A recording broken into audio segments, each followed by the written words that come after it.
Hello बच्चों, कैसे हो। मैं जियाउद्दीन सिद्दीकी आपका अपने यूट्यूब चैनल आसियान एकेडमी में स्वागत करता हूं। तो चलिए शुरू करते हैं। राजीव प्रकाशन का मैथ क्वेश्चन नंबर 3 तक, क्वेश्चन नंबर 2 तक हो चुका है, आज 3 करेंगे। तीसरा कह रहा है कि सभी खंड कीजिए। इसमें सभी खंड कीजिए, 4 खंड है, क ख ग घ। 2-2 नंबर का है, यानी 8 नंबर का है। तो उसमें प्रश्न नंबर तीसरा का सभी खंड क लगाते हैं। प्रश्न नंबर 3 का क, तीसरा का क कह रहा है x + 2y, x + 2y = 7 और x - 3y = -8 को हल कीजिए।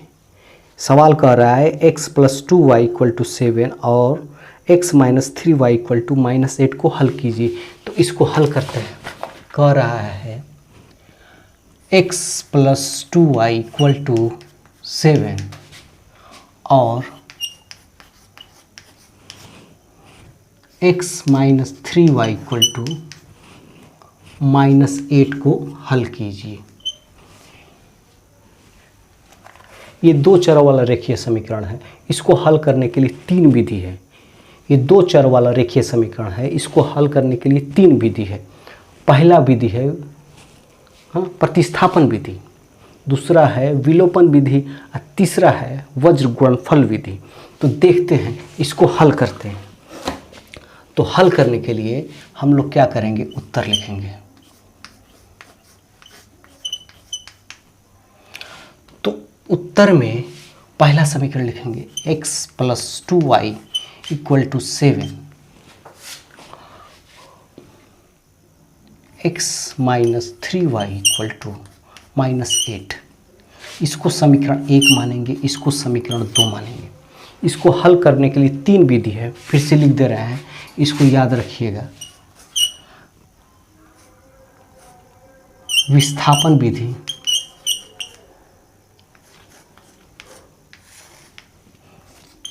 विलोपन विधि,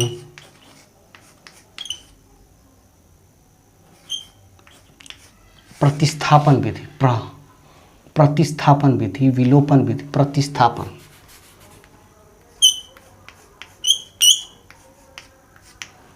और तीसरा है वज्र गुणन विधि, वज्र गुणन विधि, वज्र गुणन विधि। तो इसको हम, इसमें तो दिया नहीं है इस क्वेश्चन में, तो हम विलोपन विधि से इसको हल करेंगे। विलोपन विधि से इसको हल करेंगे। इसमें एक पद को विलोप कर देंगे, ख़त्म कर देंगे। तो विलोपन विधि में x को हम देखते हैं, यहाँ भी x है, यहाँ भी x है। x को हटाना आसान है। तो क्या करेंगे, समीकरण 1 में समीकरण 2 को घटाएंगे तो ये विलुप्त हो जाएगा। तो देखते हैं, करते हैं। यहाँ पे ऐसे लिखेंगे, समीकरण 1 को समीकरण 2 में घटाने पे, ये बहुत मैं 60 में लिख रहा हूँ, इसको लिखना पड़ेगा। समीकरण 1 को समीकरण 2 में घटाने पर, जब क्वेश्चन आएगा आपको बोर्ड में लिखना होगा तो ये लिखिएगा पूरा बढ़िया से। समीकरण 1 को समीकरण 2 से घटाने पे, हम तो ये 60 फॉर्म में लिख रहे हैं हल करने के लिए। तो घटाएंगे तो यहाँ पे ये माइनस हो जाएगा, ये प्लस हो जाएगा, ये प्लस हो जाएगा, क्योंकि ये माइनस माइनस हो जाएगा, माइनस भी इसको प्लस कर देगा। इधर का माइनस रखेंगे तो ये प्लस हो जाएगा। अब घटाएंगे तो माइनस प्लस कटेगा, ये जुट जाएगा, ये क्या हो जाएगा, जुट जाएगा। तो 2x + 3y = क्या हो जाएगा, 5y। और ये 7 8 कितना हो जाएगा, 7 8 15। तो y = क्या हो जाएगा, 15/5। अब 5 से कटाएंगे, 5 × 3 = 15, y = 3। अब y का मान 3 आ गया है। तो y का मान समीकरण 1 या 2 में रखेंगे तो x का मान आ जाएगा। y का मान समीकरण 1 में रखेंगे या 2 में रखेंगे तो x का मान आ जाएगा। तो यहाँ पे लिखेंगे आप समीकरण y = 3, समीकरण 1 में रखने पे यहाँ पे लिखेंगे y का मान, y = 3 का मान समीकरण 1 में रखने पे। मैं काफ़ी डायरेक्ट लिख रहा हूँ, आप लोग लिखिएगा पूरा। तो इसको समीकरण 1 में रखेंगे तो क्या हो जाएगा, x + 2 × 3 = 7 x बराबर 6 इंटू 7, x बराबर 7 माइनस 6 इक्वल टू 1, तो x बराबर 1, x बराबर 1, y बराबर 3, x बराबर 1 रखते हैं, y बराबर 3, 3 दूनी 6 एक साथ सही, x बराबर 1 रखते हैं, y बराबर 3, 3 तरीके 9, एक घटा देंगे तो -8 सही है। तो यानी ये आंसर आपका सही है, y बराबर 3, यहाँ पे आंसर रख देंगे।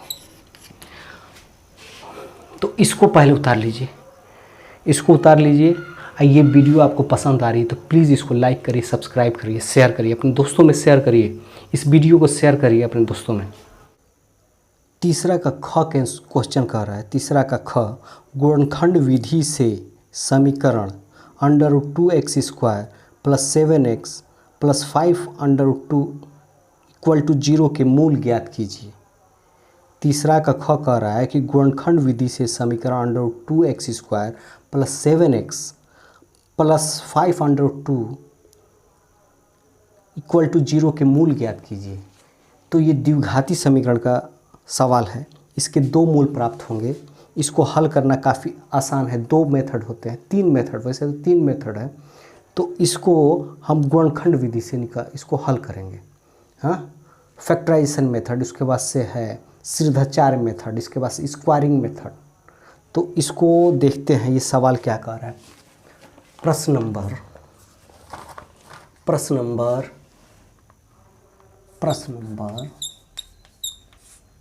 3 का ख कह रहा है √2x² + 7x + 5√2 = 0 के मूल ज्ञात कीजिए। ये द्विघाती समीकरण का सवाल है, इसके दो मूल प्राप्त होंगे, अल्फ़ा x² है तो इसके दो मूल प्राप्त होंगे, अल्फ़ा बीटा। इसको हल करने के लिए तीन विधि है, इसको हल करने के लिए द्विघाती समीकरण को हल करने के लिए तीन विधि है। पहला है गुणनखंड विधि, जो आर्ट से आप लोग करते आ रहे हैं, बीच वाले x के टर्म को दो खंडों में तोड़ते हैं। हाँ, इसको गुणनखंड विधि कहते हैं। दूसरा विधि है स्क्वायर मेथड विधि, ये स्क्वायर वाले को टर्म को ख़त्म करते हैं। और तीसरा मेथड है जो सिद्धाचार्य मेथड।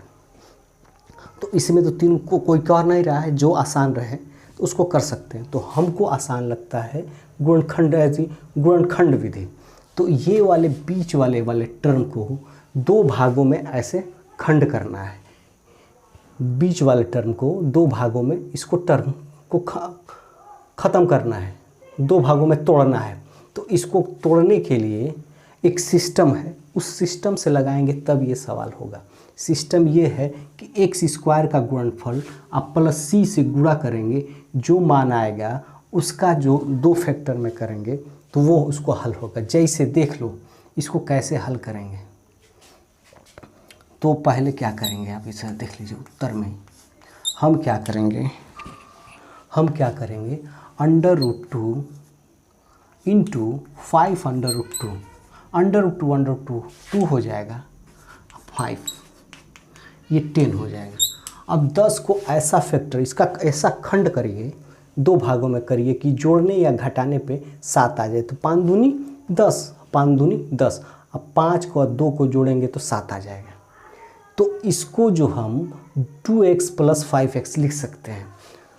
तो अब क्या करेंगे हम यहाँ पे √2x², अब हम डायरेक्ट कर रहे हैं, आप लोग इसको किए होंगे। तो 2x + 5x + 5√2 = 0 हो गया। अब इसमें देखेंगे, कामन लेंगे। कामन यहाँ x है, यहाँ x है, यहाँ √2 है, यहाँ √2 है, क्योंकि √2 2 होता है। तो एक √2 यहाँ है, तो यहाँ √2 x कामन ले लेंगे तो x + √2 बचेगा। यहाँ 5 है, यहाँ 5 है, तो +5 कामन ले लेंगे तो क्या बचेगा, x + √2। अब देखो ये भी कामन हो रहा है, अब इसमें से दोबारा कामन लेंगे, ये दोनों कामन हो रहा है, तो तो x प्लस √2, ये x प्लस 5। अब यहाँ या तो इतना बराबर 0 होगा या इतना बराबर 0 होगा। अगर x प्लस 5 √2 इक्वल टू 0 रहे तो x बराबर क्या हो जाएगा, माइनस √2। अगर x बराबर 5 रहे तो x का मान क्या हो जाएगा, -5। ये आंसर हो जाएगा, ये आपका आंसर हो जाएगा।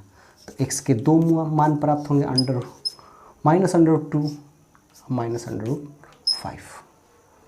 ये आपका आंसर हो गया।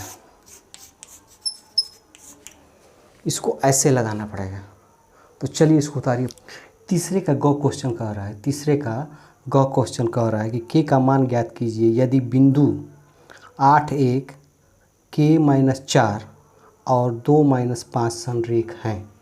एक ही रेखा में है, संरेख मतलब एक ही रेखा में है। कह रहा है कि k का मान ज्ञात कीजिए यदि बिंदु 8 1 k-4 और 2-5 संरेख हैं। तो पहले सवाल लिखते हैं, सवाल लिख के इसको हल करते हैं। तो देखते हैं, k का मान ज्ञात कीजिए। प्रश्न नंबर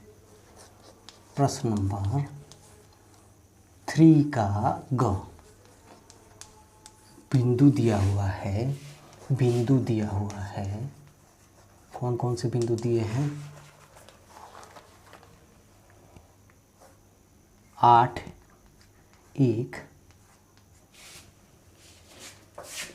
दूसरा दिया है k-4, तीसरा दिया हुआ है 2-5।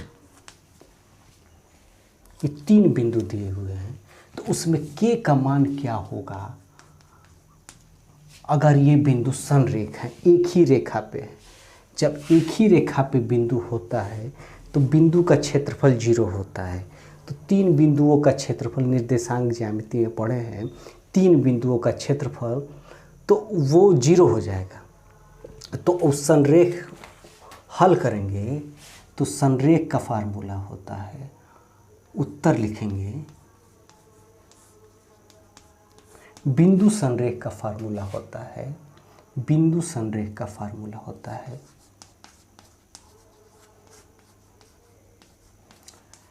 बिंदु संरेख का मतलब एक ही रेखा में है। इसका फार्मूला होता है, इसको याद कर लीजिएगा, x y2 minus y3 plus x1 x2 y3 minus y1 plus x3 y1 minus y2 equal to 0। ये संरेख का सूत्र है। इसी तरह 3 बिंदु दिए हुए तो त्रिभुज का सूत्र होता है 1/2, इतना, 0 नहीं होता है। और संरेख है तो 0 हो जाएगा, तो 1/2 भी 0 हो जाएगा। ये फार्मूला है। जब फार्मूला नहीं याद होगा तो नहीं कर पाएंगे। तो अब देखिए, x1 y2 minus y3 x2 y3 minus y1 एक plus x3 y1 minus y2, ये संरेख का फार्मूला है। ये फार्मूले मेन तो फार्मूला है। मैं फार्मूला लिखवाऊंगा, सब हर चैप्टर का फार्मूला लिखवाऊंगा। फार्मूला मेन है। मैथ में फार्मूला जिसको याद है वो कर ले जाएगा, फार्मूले पे नंबर मिलेगा। तो अब 3 बिंदु दिए हुए हैं, तो इसको x मानते हैं, x1 y1 x2 y2 x3 y3। तो यहाँ पे लिखेंगे, इसको मान लेंगे x1 y1, इसको मान लेंगे x2 y2, इसको मान लेंगे x3 y3। आप यहाँ पे बना के लिखिएगा, आपके पास कापी रहेगा, ये रहेगा। हम शॉर्ट फॉर्म में लगा रहे हैं, मैं शॉर्ट फॉर्म में लगा रहा हूँ। ऐसे लगाने की कोशिश ना करिएगा। सूत्र लिखने के बाद ये x1 बराबर 8 y1 बराबर 1 ऐसे लिखिएगा, भरा हुआ लगे। हमको बताना है, समझाना है, तो वहीं पे हम बता दे रहे हैं। आपको जब लगाएंगे कापी में तो बाकायदा x1 बराबर 8 y1 बराबर 1 ऐसे लिखिएगा।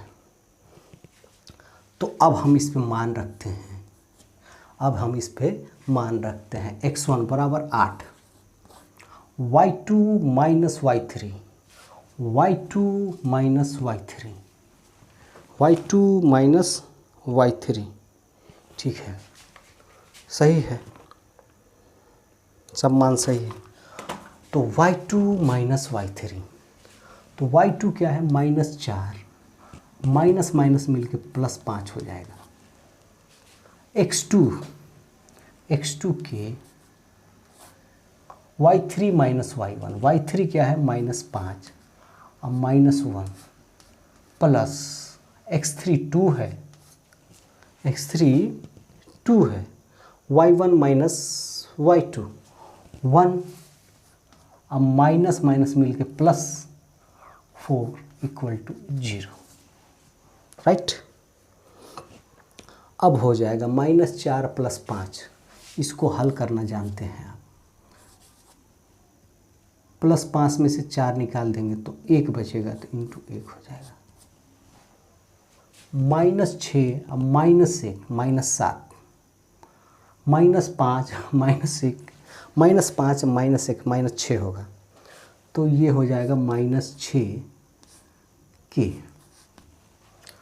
ये 4 1 5, 5 दूनी 10, 2 गुणे 5 इक्वल टू 0, तो ये हो जाएगा 8, ये हो जाएगा ±-6 के अब +10 इक्वल टू 0। 10 ये प्लस है, ये प्लस है, 10 10 10 8 18, 18 -6 के इक्वल टू 0। एक को उधर ले जाएंगे तो 6 के इक्वल टू क्या हो जाएगा 18 हो जाएगा। तो के बराबर क्या हो जाएगा 18/6, तो 6 3 18, के का मान क्या आ जाएगा 3, के का मान आ गया आंसर 3। इसको उतार लीजिए आप लोग, ये सवाल। अब बिंदु संरेख हो तो के का मान कैसे निकाला जाता है, ऐसे निकाला जाता है। तो इसको उतार लीजिए आप अपने कापी पे, प्रैक्टिस कीजिए, मैथ प्रैक्टिस करेंगे। मैथ तीसरा का गौ कह रहा है 6 सेंटीमीटर त्रिज्या वाले एक वृत्त के एक त्रिज्या खंड का क्षेत्रफल ज्ञात कीजिए जिसका कोण 60 डिग्री है। तीसरा का गौ कह रहा है कि 6 सेंटीमीटर त्रिज्या वाले वृत्त के एक त्रिज्या खंड का क्षेत्रफल ज्ञात कीजिए जिसका कोण 60 है। तो इस सवाल को लगाते हैं। सवाल क्या कह रहा है, प्रश्न नंबर तीसरा का घ, ये घ है। ये सवाल ये कह रहा है कि एक वृत्त है, एक वृत्त है जिसका त्रिज्या खंड, ये त्रिज्या, ये सेंटर होता है ओ, ये त्रिज्या खंड जो है ये 60 डिग्री है, 60 डिग्री है। जिसकी त्रिज्या 6 सेंटीमीटर है, जिसकी त्रिज्या r बराबर 6 सेंटीमीटर है। तो इसका क्षेत्रफल ज्ञात कीजिए। ये क्षेत्रफल क्या होगा इसको बताना है, इसको बताना है। तो क्या क्या दिया हुआ है इसको पहले देखते हैं। r दिया हुआ है, त्रिज्या दिया हुआ है, त्रिज्या r बराबर 6 सेंटीमीटर।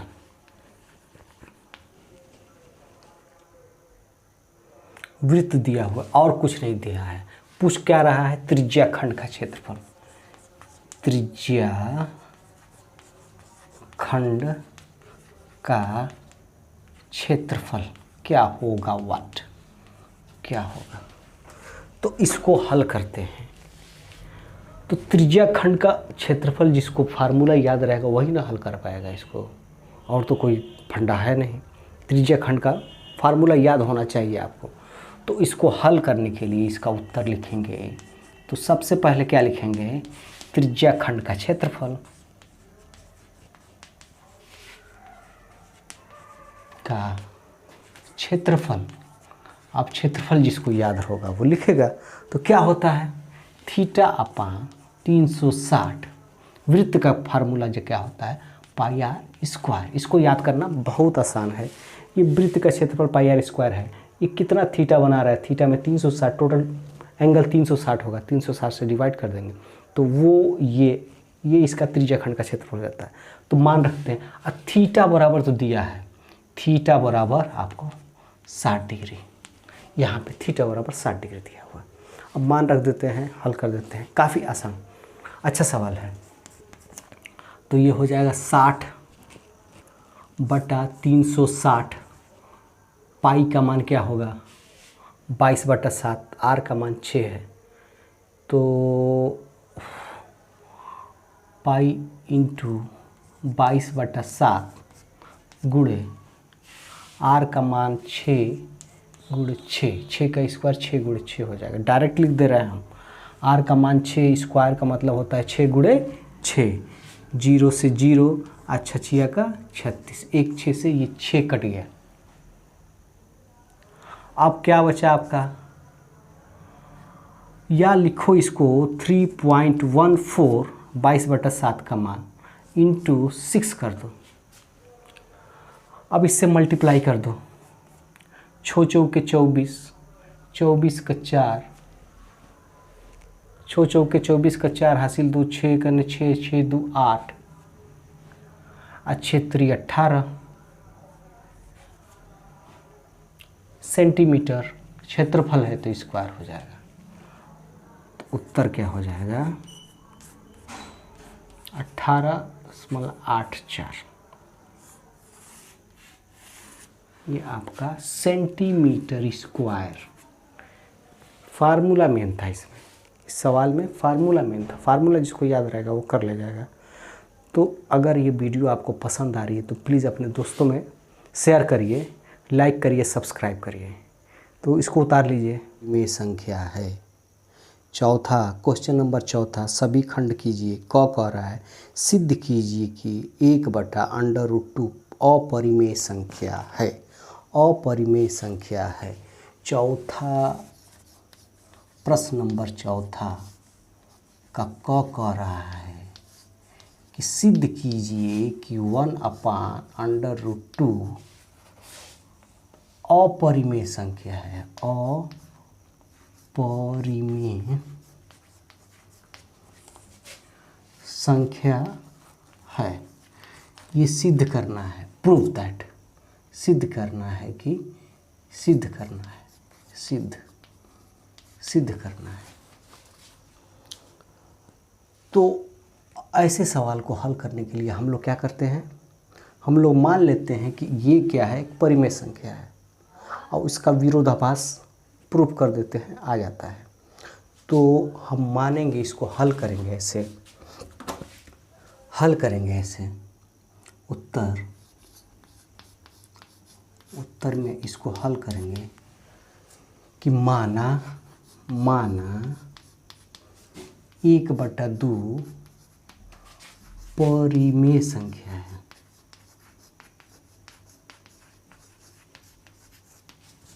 मान लेते हैं। तो परिमेय संख्या क्या होता है? P/Q में जो लिखा जा सके, जहाँ P और Q पूर्णांक हो, Q ≠ 0 हो, उसे परिमेय संख्या कहते हैं। तो मान लिए हैं, तो इसका मतलब हो गया है ये P/Q बराबर 1/√2। अब कोई परिमेय संख्या है, उसका व्युत्क्रम लोगे या इसका उल्टा लोगे तब भी तो मान वही रहेगा। इसको उलट दोगे तो Q/P बराबर √2। ये भी परिमेय संख्या है, ये भी अपरिमेय संख्या है। ये भी परिमेय संख्या है, ये भी परिमेय संख्या है। लेकिन यहाँ माने हैं परिमेय संख्या, ये अपरिमेय आ रहा है इसको।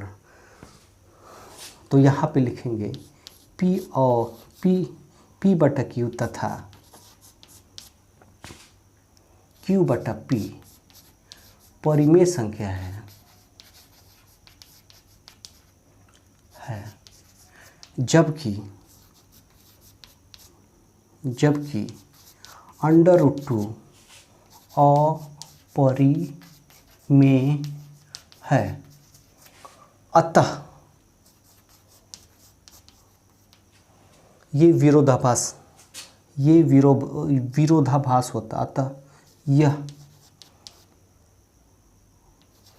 विरोधाभास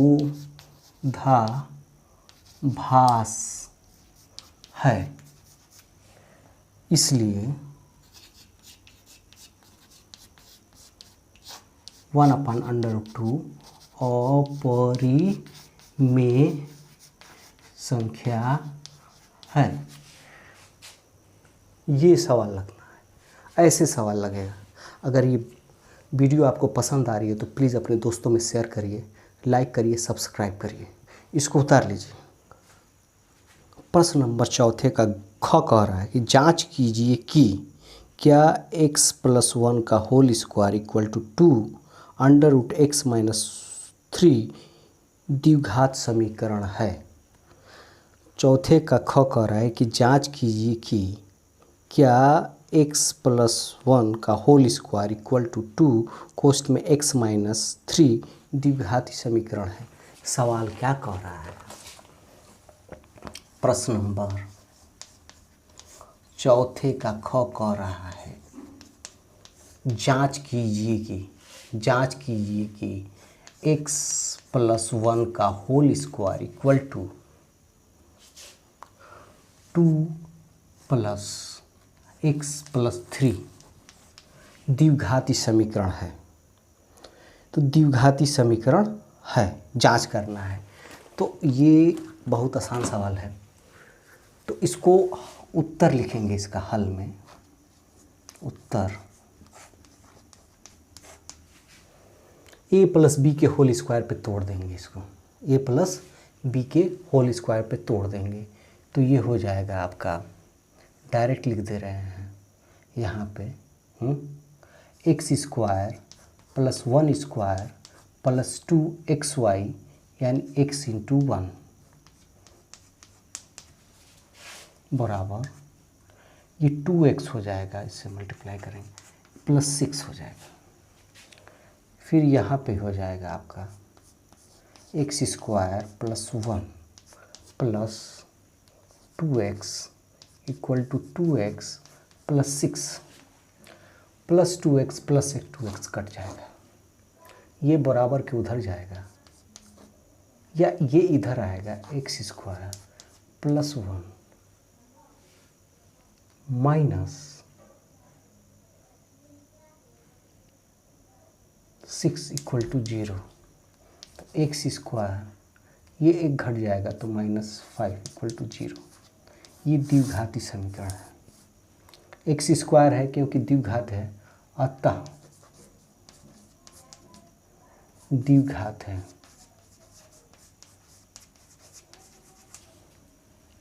उत्तर, यही सवाल था ना। अच्छा, यहाँ पे माइनस है, यहाँ पे माइनस है तो ये भी माइनस हो जाएगा। तो ये माइनस हो जाएगा, तो ये माइनस हो जाएगा, तो ये प्लस हो जाएगा, तो ये +7 हो जाएगा। यहाँ पे मैं गलती लिखा था, सवाल गलती लिखा था, इसको ये हो गया, यही हो गया। इसको उतार लीजिए आप लोग। अपने दोस्तों में शेयर करो भाई, शेयर करो, दोस्तों में शेयर करो, लाइक करो, सब्सक्राइब करो। चौथे का ग कह रहा है x और y में एक ऐसा संबंध ज्ञात कीजिए। x और y में एक ऐसा संबंध ज्ञात कीजिए कि बिंदु x y बिंदुओं 3, 6 और -3, 4 से समदूरस्थ है, यानी समान दूरी पे है।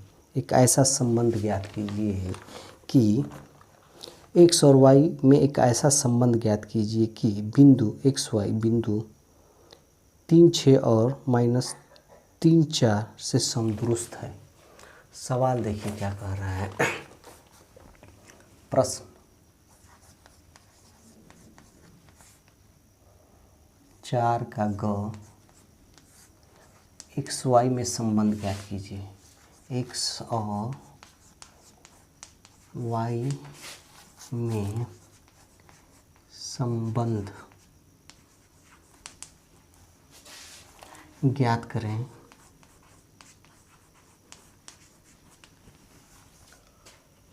जबकि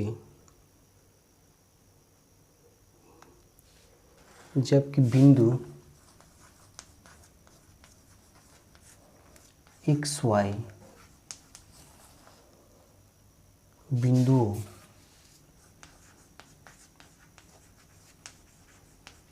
बिंदु 3 छो तथा -3 4 से समदुरुस्त है, से समदूरस्थ यानी समान दूरी पे है, x और y का मान समान दूरी पे है। तो इसको हल करने के लिए क्या देखेंगे, मान लो 2 बिंदु हैं,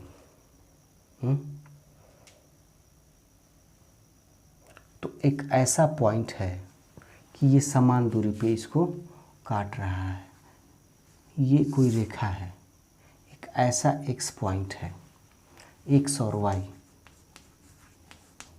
जो ये समान दूरी पे है, ये और ये बराबर है। यानी मान लो ये क्या है, इसको मान लो 3 6, इसको मान लीजिए -3 4, और ये एक्स वाई यानी ये और ये आपस में बराबर हो। तो उत्तर में लिखेंगे प्रश्नानुसार। उत्तर में क्या लिखेंगे, प्रश्नानुसार, प्रश्नानुसार।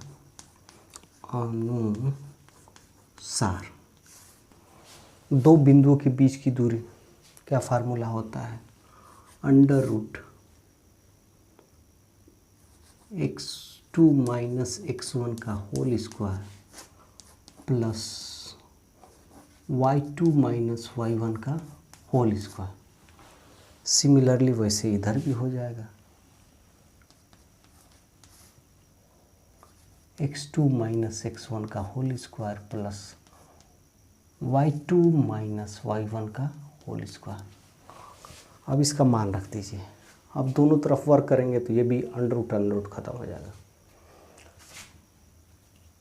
तो इससे इसका मान रखेंगे तो ये हो जाएगा x + 3 हो जाएगा, क्योंकि ये माइनस है, माइनस माइनस मिलके प्लस हो जाएगा, स्क्वायर प्लस y2 क्या है, y -4 का स्क्वायर। सिमिलरली ऐसे इधर करेंगे, x - 3 का होल स्क्वायर प्लस y - 6 का होल स्क्वायर, राइट।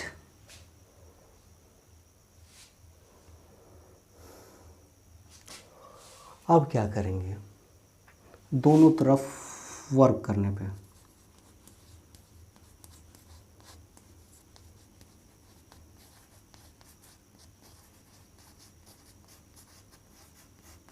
वर्क करेंगे तो करनी ख़त्म हो जाएगा। ये क्या हो जाएगा, वर्क करेंगे इसके पास से क्या हो जाएगा, x + 3 का होल स्क्वायर प्लस y - 4 का होल स्क्वायर इक्वल टू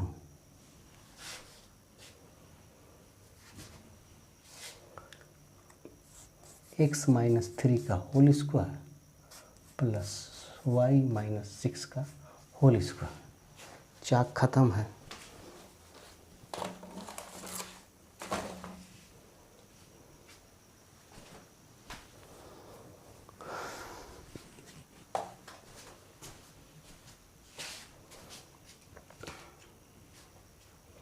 अब क्या हो जाएगा,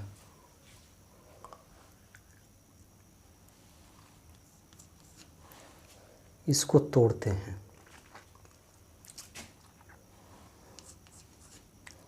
a + b के whole square x square plus 3 × 9 plus 3 दूनी 6x plus y square plus 4 चौके 16 minus 8y equal to x square plus 3 × 9 minus 6x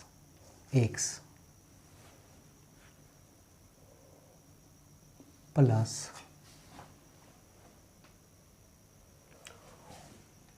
Y square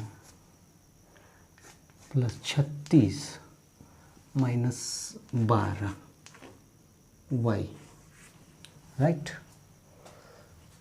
ये x square, ये एक्स स्क्वायर, ये वाई स्क्वायर, ये वाई स्क्वायर कट गया, तो ये cut गया है, एक्स एक्स से कट गया है, एक्स एक्स से कटा है, वाई स्क्वायर से कट गया है। इसके बाद से क्या बचा है इधर हमारे पास, 16 9 25, 16 9 25।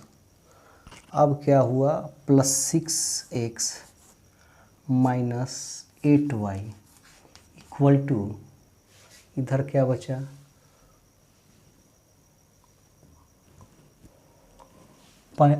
36 9 45 माइनस 6x माइनस 12y।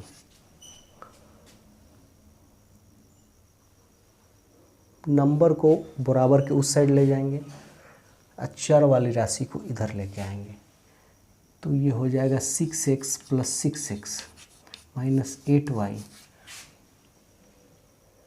ये माइनस 12 है, ऐसे माइनस 12 है, ये माइनस 12 है, तो इधर आएगा तो हो जाएगा ये प्लस 12 इक्वल टू हो जाएगा 45 माइनस 25, 45 माइनस 25, तो 6 6 12 x,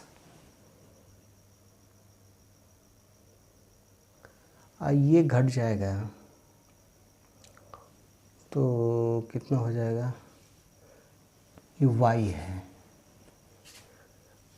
तो ये 4 y हो जाएगा इक्वल टू 20। ये भी 4 से भाग चला जाएगा, ये भी 4 ये भी 4, तो 4 3 12 3x plus y equal to 5। ये आपका संबंध हो गया, ये आपका उत्तर हो गया। इसको क्या किया मैंने, x और y में संबंध ज्ञात करना है हमको।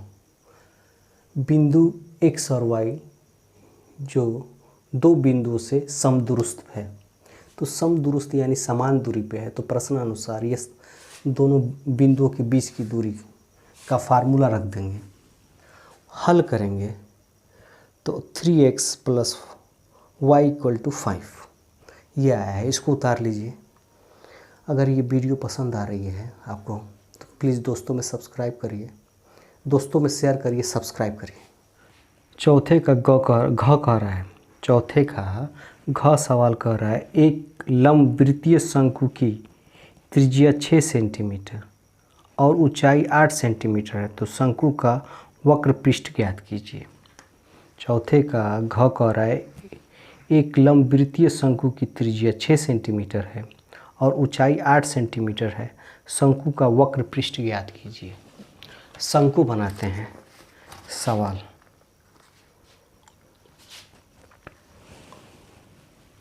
प्रश्न,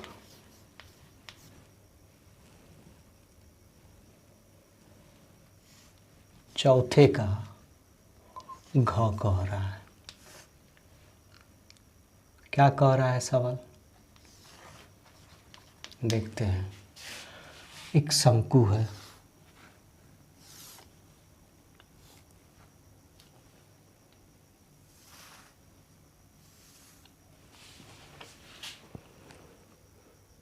जिसकी त्रिज्या 6 सेंटीमीटर, यहाँ से यहाँ तक की दूरी r बराबर है 6 सेंटीमीटर और उसकी ऊंचाई 8 सेंटीमीटर है, यानी ये ऊंचाई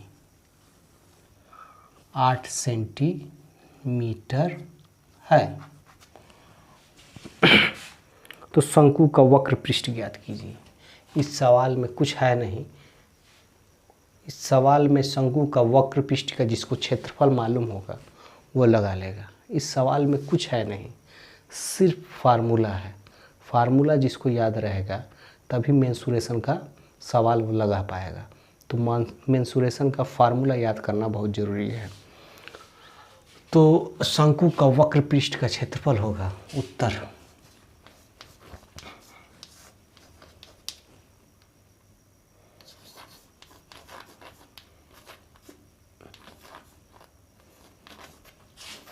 वक्र पृष्ठ का क्षेत्रफल, वक्र पृष्ठ का क्षेत्रफल बराबर होता है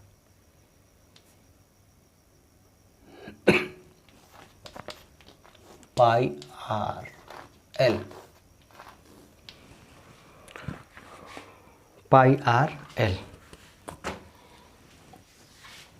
तो पाई आर एल होता है, एल तो ये है तिर्यक ऊंचाई।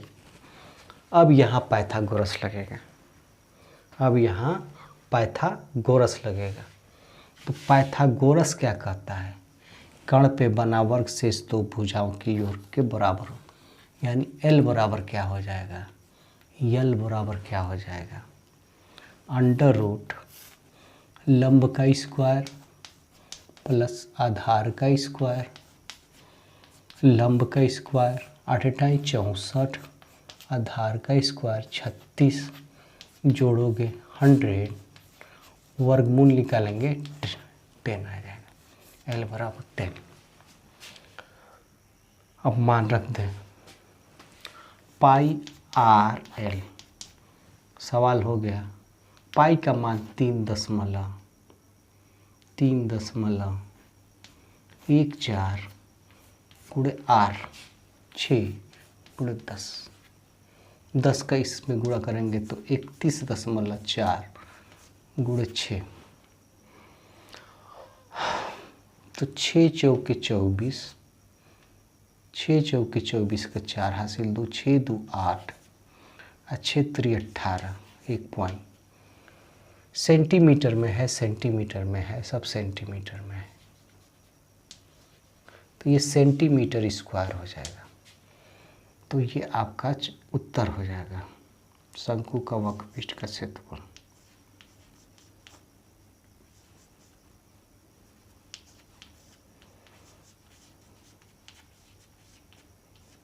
क्षेत्रफल कुछ है नहीं इसमें, इसको उतार लीजिए आप लोग, इस सवाल को उतारिए आप लोग।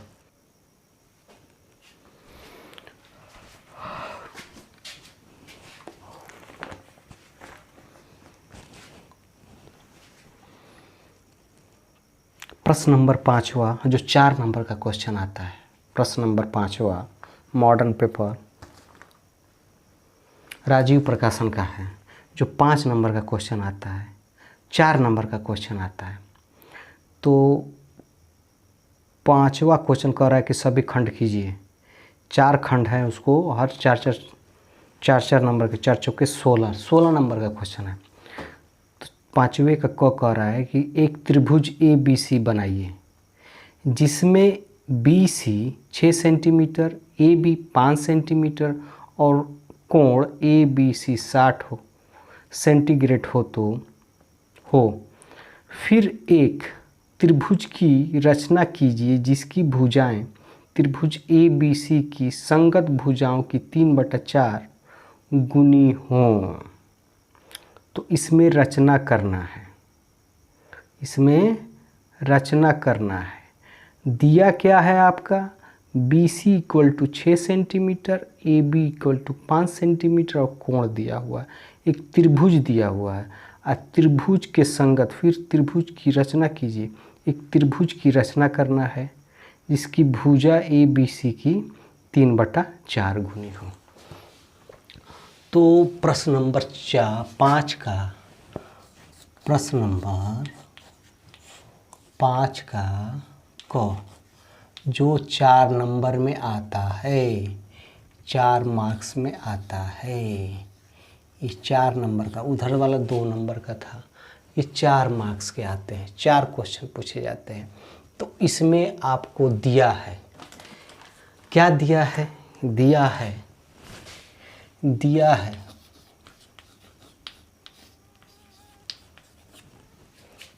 है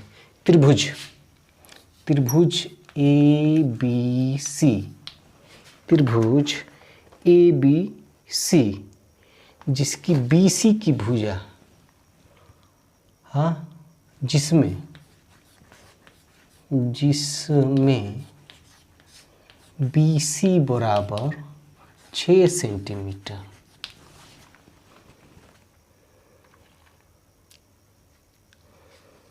ए बी बराबर 5 सेंटीमीटर और एंगल ए बी सी बराबर 60 सेंटीमीटर दिया हुआ है। ये आपको दिया हुआ है। क्या करना है? एक रचना बनानी है, रचना करना है।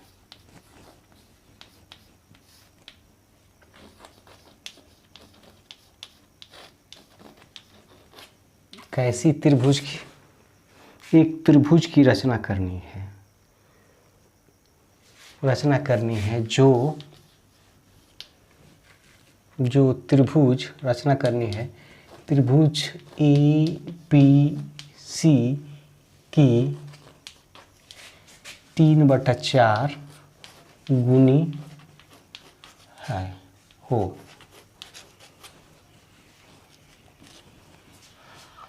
तो पहले हम क्या करेंगे? पहले त्रिभुज दिया हुआ है उसकी रचना करेंगे, फिर ये त्रिभुज बनाएंगे। तो सबसे पहले रचना में जो सबसे बड़ा भुजा होता है उसको बनाते हैं। किसी भी रचना में जब त्रिभुज बनाना हो तो सबसे बड़ी जो रचना भुजा हो उसकी पहले खींचते हैं। तो क्या करेंगे हम लोग? बी सी खींचेंगे, यहाँ से बी सी, ये हो गया बी सी, इसको रख देते हैं।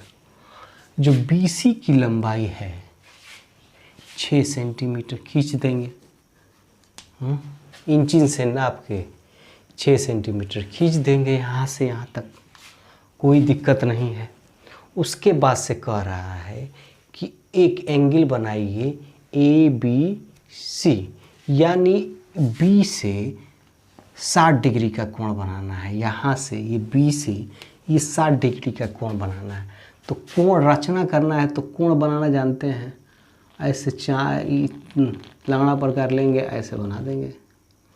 ऐसे करने पे ये 90 डिग्री हाफ सर्किल होगा। इसका यहाँ से 3 भाग करेंगे, 1 2 3। तो ये जो भाग होगा ये 60 अंश का होगा, ये 60 अंश का हो गया। अब क्या करेंगे? लंगड़ा प्रकार से देखेंगे कि ये 5 सेंटीमीटर पे कहाँ मिल रहा है। तो ये 5 सेंटीमीटर पे यहाँ कहीं मिलेगा, तो यहाँ 5 सेंटीमीटर से यहाँ पे खींच देंगे, लंगड़ा प्रकार से खींचेंगे। इंची ले लेंगे, 5 सेंटीमीटर का लंगड़ा प्रकार देख के यहाँ पे खींच देंगे, ये 5 सेंटीमीटर। अब का रचना करना है ए बी सी जो 3/4 गुनी हो, यानी इससे छोटी है। 4 हिस्सा करना है, उसमें से 3 हिस्सा लेना है। इसका 4 हिस्सा हर पार्ट का करना है, 3 हिस्सा लेना है। तो ऐसे लाइन को पार्ट में डिवाइड करने के लिए हम जानते हैं। तो यहाँ से एक लाइन खींचेंगे, ऐसे एक लाइन ले लेंगे। लाइन तो खींचना आता है, ऐसे खींच देंगे सटाक से। अब इसको 4 बराबर भागों में, इसको 4 बराबर भागों में विभक्त करेंगे, बांटेंगे। इसको 4 बी से एक लाइन खींचेंगे तिर्यक, इसको 4 बराबर 1 2 3 ये 4 कर दिए। अब जहाँ से ये जा रहा है यहाँ पे चौथा, इसका मान रख देंगे B1 B2, B3, B4 रख देंगे ऐसे। अब क्या करेंगे, यहाँ से इसको मिला देंगे। अब यहाँ से देख लेंगे, ये एक हिस्सा है, ये 3 हिस्सा हो गया। ये कोण कितना बन रहा है। अब यहाँ से जो कोण बन रहा है, सेम ये लेके यहाँ से जो जितना एंगल बन रहा है, जितना यहाँ से उतना ही खींचेंगे और यहाँ से ऐसे इसको मिला देंगे समांतर। फिर ये जो कोण बन रहा है, ऐसे ही यहाँ से लेके ये कोण बना देंगे। अब फिर इसको यहाँ से ऐसे मिला देंगे। अब ये जो ये है, ये ए डैश, ये जो त्रिभुज बना है, ये 3/4 का, उसके मुकाबले में 3/4 का बना है। यही तो करना है 4 नंबर में। तो रचना विधि में लिखना है, ये रचना विधि में लिखना है। यहाँ पे रचना विधि, रचना विधि, रचना विधि में क्या लिखेंगे। पहला ट्रिक, एक रेखा BC खींचा 6 सेंटीमीटर, उसके बाद B से 60 डिग्री का एक कोण बनाया चाप द्वारा, C से चाप द्वारा 5 सेंटीमीटर का एक रेखा खींचा। अब B से एक चौथा पॉइंट, 1 पॉइंट, 2 पॉइंट, 3 पॉइंट, चौथा पॉइंट, एक B से एक रेखा खींचा, इसको 4 भागों में बांटा, 5वां पॉइंट, उसके चौथे भाग से उसको मिलाया 5वां, चौथे में फिर इसके तीसरे भाग से जितना एंगल बन रहा है उसको मिलाया। ये रचना विधि है। और उसको ऐसे मिला के ये 5, आपका ये 5वां क्वेश्चन, ये 4 नंबर का क्वेश्चन है। रचना विधि में 4 स्टेप लिख देंगे, 2, 3, 4, 5, कुछ है नहीं, 4 नंबर आपको मिल जाएगा। अगर ये वीडियो आपको पसंद आ रही है तो प्लीज़ अपने दोस्तों में शेयर करिए, लाइक करिए, सब्सक्राइब करिए। पाँचवें का ख कह रहा है कि एक ठोस अर्धगोले पर खड़े एक शंकु के आकार का है। एक ठोस अर्धगोले पर खड़े एक शंकु के आकार का है जिसकी त्रिज्या 1 सेंटीमीटर है तथा शंकु की ऊंचाई उसकी ऊंचाई के बराबर है। इस ठोस का आयतन पाई के पदों में ज्ञात कीजिए। क्वेश्चन को समझिए।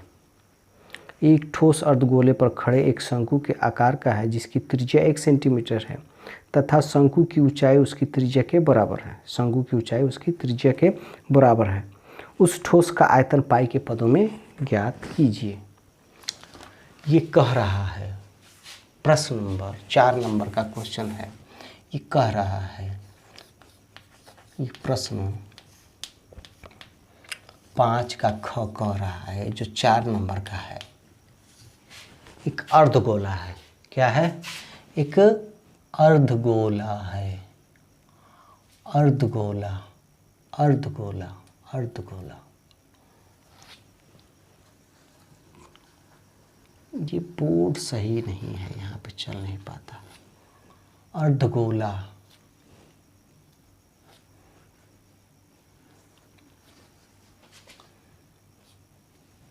अर्धगोला है ये।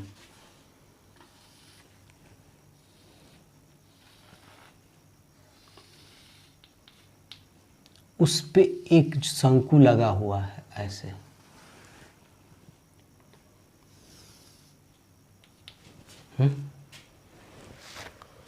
जिसकी त्रिज्या 1 सेंटीमीटर, ऊंचाई भी 1 सेंटीमीटर, गोले की भी ऊंचाई 1 सेंटीमीटर है। क्या क्या दिया है?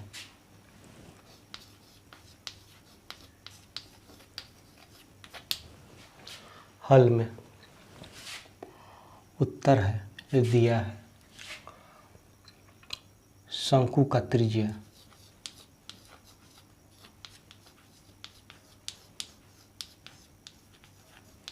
जो शंकु की त्रिज्या है वही अर्धगोले की त्रिज्या है।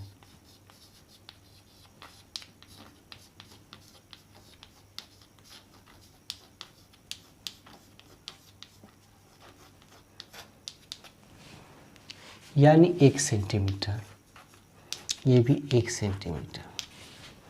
शंकु की ऊंचाई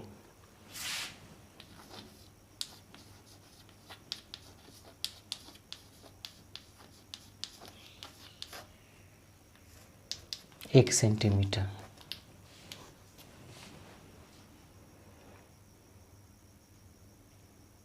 तो आयतन निकालना है।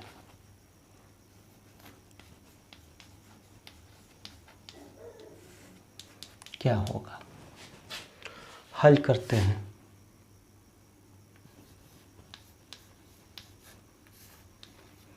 ये 4 नंबर का है, कुछ है नहीं सवाल में। इस सवाल में कुछ है नहीं। सवाल में क्या होना चाहिए कि इसका फार्मूला याद होना चाहिए। तो अर्धगोले का, पहले गोले का आयतन क्या होता है, 4/3 pi r square, 4/3 pi r cube होता है, 4/3 पाई आर क्यूब होता है। तो अर्धगोले का क्या हो जाएगा, 1/2 पाई आर, 1/2 4/3 पाई आर क्यूब। तो याद रहेगा फार्मूला तभी ना होगा। तो अर्धगोले का लिखेंगे, अर्धगोले का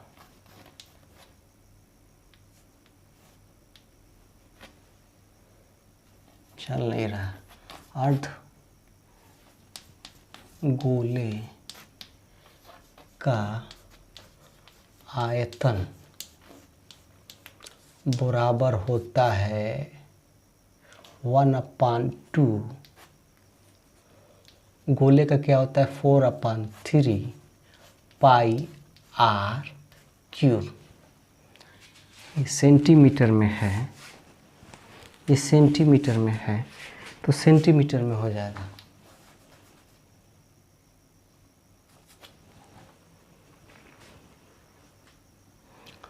अब ये 2 से ये 2 कट गया, 2/3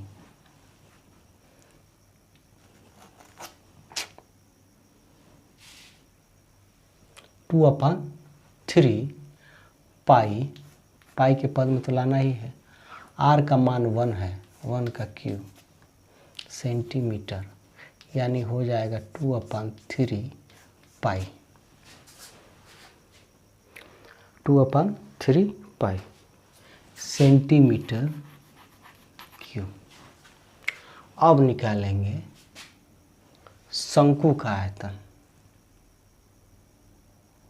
शंकु का आयतन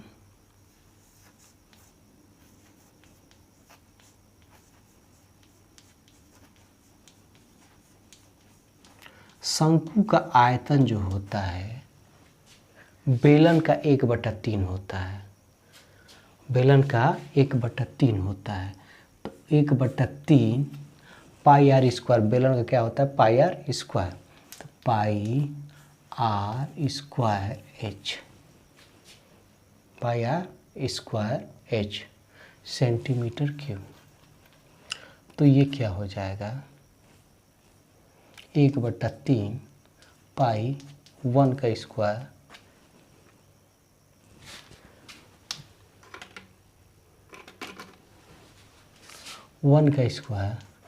इंटू 1 का 1 टू 1, तो ये क्या हो जाएगा 1/3 पाई। ठीक, ये सेंटीमीटर क्यूब, सेंटीमीटर क्यूब। अब कुल आयतन क्या हो जाएगा, अब दोनों को जोड़ देंगे तो कुल आयतन क्या हो जाएगा,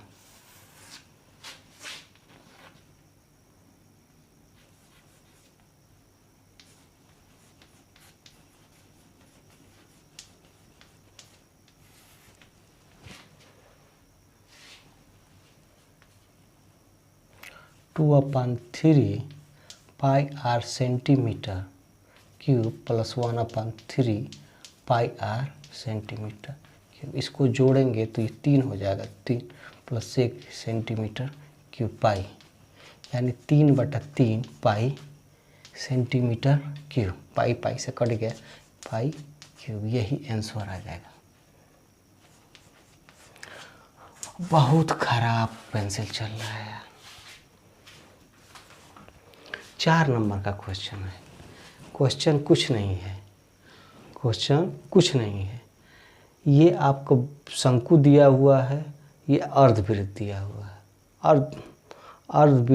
अर्धगोला दिया हुआ है, जिसकी त्रिज्या 1 सेंटीमीटर है। शंकु का भी, अर्धगोले की भी त्रिज्या 1 सेंटीमीटर है।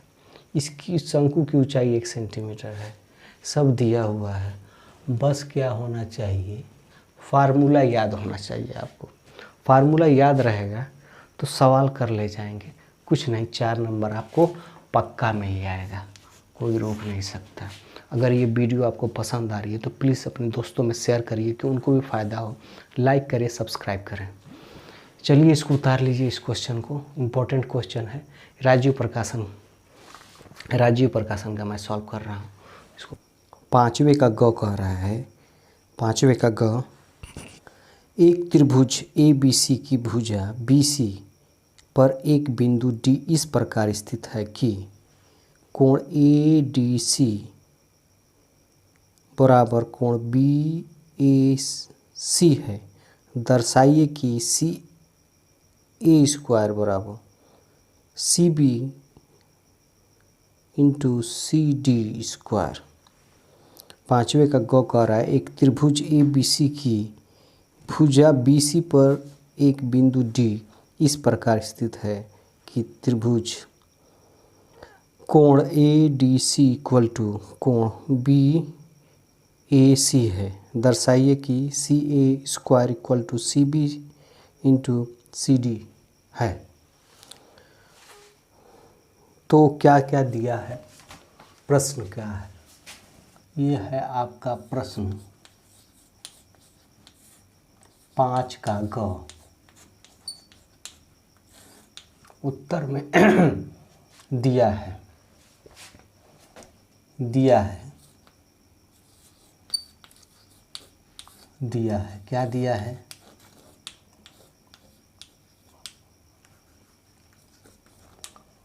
दिया ये है कि एक त्रिभुज है, एक त्रिभुज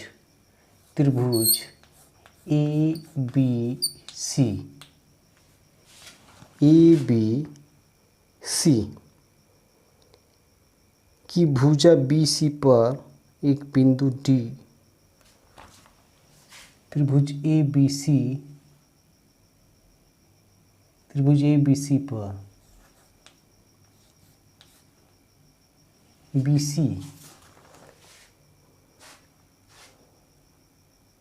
की भुजा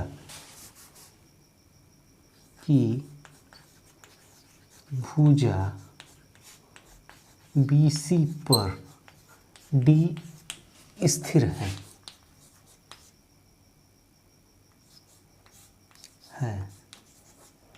जहाँ कोण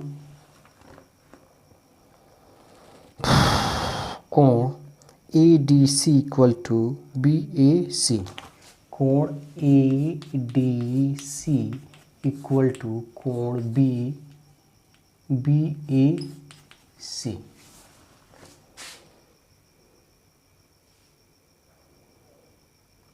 है स्थिर है, तो सिद्ध करना है,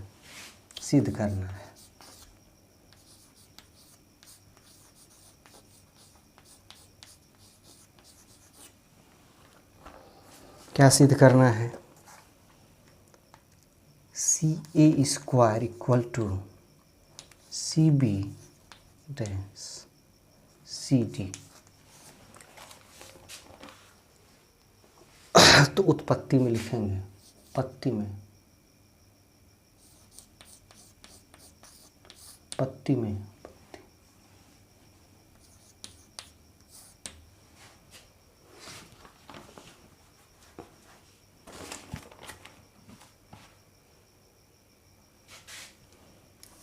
ज़रूरत है।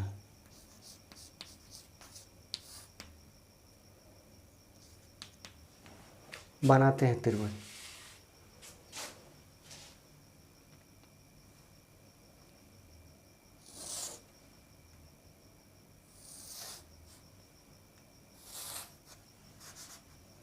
ए बी सी, बी सी पर एक डी स्थिर है, जहाँ पे ए डी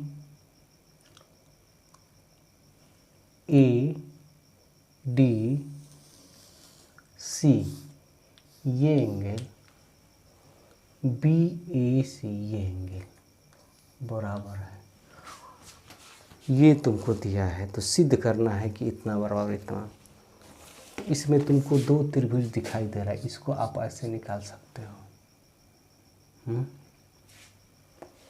एक त्रिभुज ये है आपका,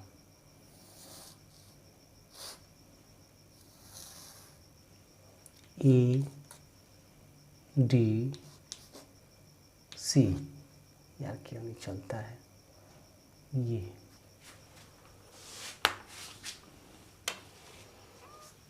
एक त्रिभुज ए बी सी जिसमें ये कोण और ये कोण बराबर है। ये कोण कॉमन है, उभयनिष्ठ है। और ये भुजा उभयनिष्ठ है, कॉमन है। तो आप लिख सकते हैं कि त्रिभुज, क्या लिख सकते हैं कि त्रिभुज सी डी ए त्रिभुज C D A C A B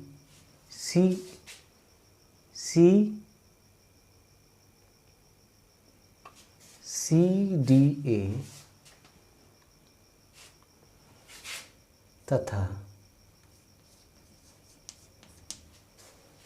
C A B A B में तो क्या है,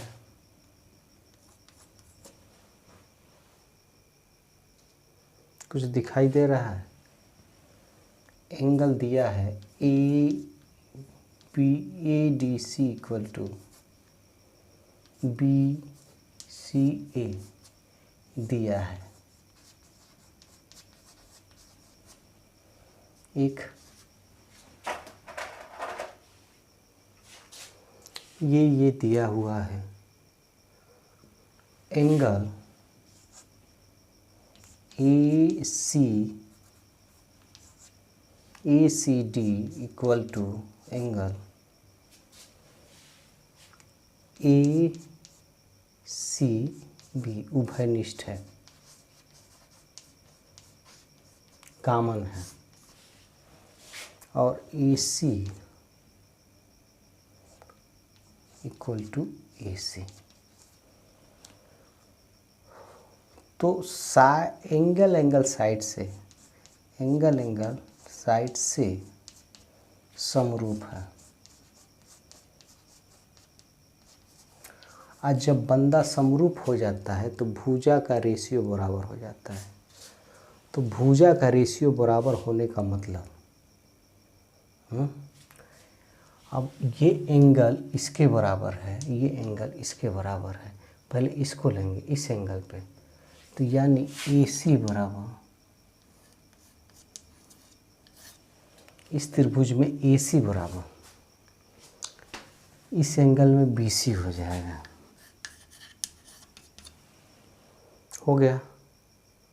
अब इस एंगल में, इस एंगल A से ले रहे हैं जो बराबर नहीं है, DC बराबर इस एंगल में BC हो जाए, AC हो जाएगा। देखो इससे मल्टीप्लाई करेंगे तो AC² बराबर हो जाएगा BC इंटू DC। यही तो प्रूफ करना था, प्रूफ सिद्धिम प्रूफ्ड।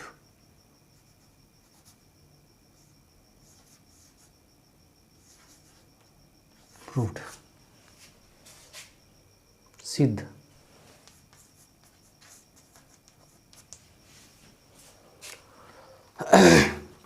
ये आपका दिया हुआ है त्रिभुज ABC की भुजा दी हुई है, ABC दिया हुआ है कि भुजा BC पर D स्थिर है।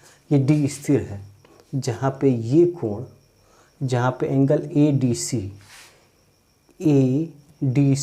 ये कोण और एंगल BAC ये कोण दोनों बराबर है। सिद्ध करना है कि CA² equal to CB into CD। समझ रहे हैं? उत्पत्ति में लिख देंगे प्रूफ करने के सिस्टम में कि त्रिभुज CDA ऐसे चल रहे हैं, CD ये एंगल ये, इसी तरह ये एंगल ये त्रिभुज CAB में ये एंगल बराबर है, D बराबर है A के, C बराबर है C के, कॉमन है, और साइड बराबर है। साइड एंगल साइड से उभयनिष्ठ हो जाएगा। और जब समरूप हो जाएगा, समरूप त्रिभुज हो जाएगा, तो समरूप का साइड का अनुपात जो होता है बराबर होता है। उस पे दो भुजाओं का निकाल दिए हैं, आ गया है। 4 नंबर का है ये, 4 मार्क्स का है, आराम से हो जाएगा। तो अगर ये वीडियो पसंद आ रही है तो प्लीज़ इस अपने दोस्तों को शेयर करिए, लाइक करिए, सब्सक्राइब करिए। चलिए इसको उतार लीजिए। 5वें का घ कह रहा है, 5वें का घ 4 नंबर का में, किसी कार के 2 वाइपर हैं, परस्पर कभी आच्छादित नहीं होते हैं। प्रत्येक वाइपर की पत्ती की लंबाई 25 सेंटीमीटर और 115 सेंटीग्रेड के कोण तक घूमकर सफाई कर सकती है। पत्तियों की प्रत्येक बुहार के साथ कितना क्षेत्रफल साफ होता है, वह ज्ञात कीजिए। 5वें का घ, किसी कार के 2 वाइपर हैं, परस्पर कभी आच्छादित नहीं होते हैं, कभी टच नहीं होते हैं। प्रत्येक वाइपर की पत्ती की लंबाई 25 सेंटीमीटर है और 115 के कोण तक घूमती हुई सफाई करती है। पत्तियों की प्रत्येक बुहार के साथ जितना क्षेत्र साफ होता है वह ज्ञात कीजिए। प्रश्न नंबर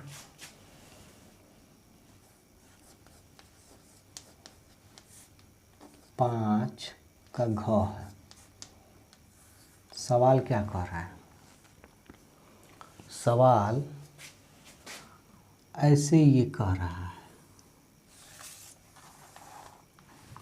एक शीशा है गाड़ी के, तो यहाँ से ऐसे चल रहा है और यहाँ से ऐसे घूम रहा है। हाँ, ये टच नहीं हो रहा है कहीं पे, तो कितना एरिया ये साफ कर रहा है? ये कोण तुमको 115 सेंटीग्रेड, ये 115 डिग्री, ये 15 डिग्री है, और ये लंबाई 25 सेंटीमीटर है। 25 सेंटीमीटर ऐसे ही ना, ABCD ऐसे ही रहता है ना, ऐसा ही क्वेश्चन कर रहा है। तो इसका क्षेत्रफल निकालिए, कितना जगह ये लेता है, कितना जगह क्षेत्रफल लेता है। तो क्या क्या दिया हुआ है? त्रिज्या दिया हुआ है, कोण दिया हुआ है, त्रिज्या कितना दिया है 25 सेंटीमीटर। कोण कितना दिया है 115 centigrade.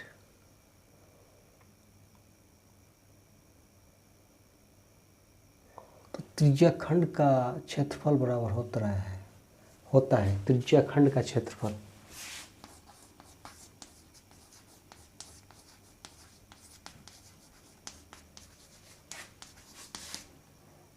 Theta upon 360 pi r square. Centimetre है तो सेंटीमीटर स्क्वायर हो जाएगा। दोनों सेम है तो यहाँ 2 हो जाएगा। 2 इंटू थीटा की जगह पे क्या लिखोगे 115 सेंटीग्रेड 360 गुणे पाई 22/7। आर का मान कितना है 25 गुणे 25। 5 से घटाओ 5 दूनी 10 5 तिहाई 15। 5 से घटाओ 5 7 35 हासिल 1 आएगा 5 दूनी 10। इससे घटाओ 3 6 फिर 2 से यहाँ कटेगा 11 18। क्या आ गया 23 गुणे 11 गुणे 25 गुणे 25 बट्टा 18 गुणे 7। 18 साते होता है 126। 126 25 25 25 25 625।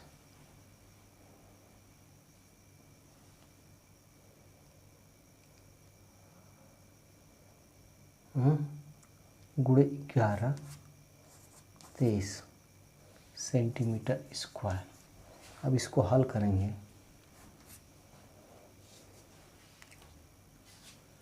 इधर ही हल करते हैं यार। 625 में 11 से गुणा करेंगे 625 5 2 6 5 7 8 6। तो ये हो जाएगा 30 गुणे 6 8 7 5 बटा 126 सेंटीमीटर क्यूब। 6 8 7 5 में 30 से गुणा करो 5 3 15 का 5 3 5 15 का 5 हासिल 1 7 3 21 1 22 हासिल 2 8 3 8 3 8 24 25 26 26 का 6 हासिल 2 6 3 18 19 20। ये हो जाएगा 5 दूनी 10 7 दूनी 14 15 8 दूनी 16 17 8 दूनी 6 दूनी 12 13।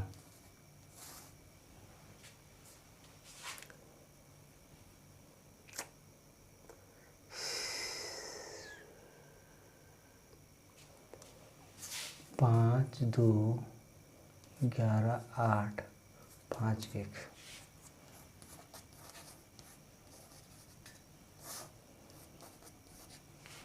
इकाई दहाई सैकड़ा हज़ार 10,000 लाख 1,58,156 सेंटीमीटर स्क्वायर क्यूब। यही उत्तर हो जाएगा। ये आ गया 4 नंबर का आपका। अगर ये वीडियो आपको पसंद आ रही है तो प्लीज़ इसको दोस्तों को शेयर करिए, लाइक करिए, सब्सक्राइब करिए, जिससे प्रमोट मिल सके। प्लीज़ इस वीडियो को लाइक करें, उतार लीजिए इसको। जहाँ समझ में ना आए कमेंट करिएगा पक्का।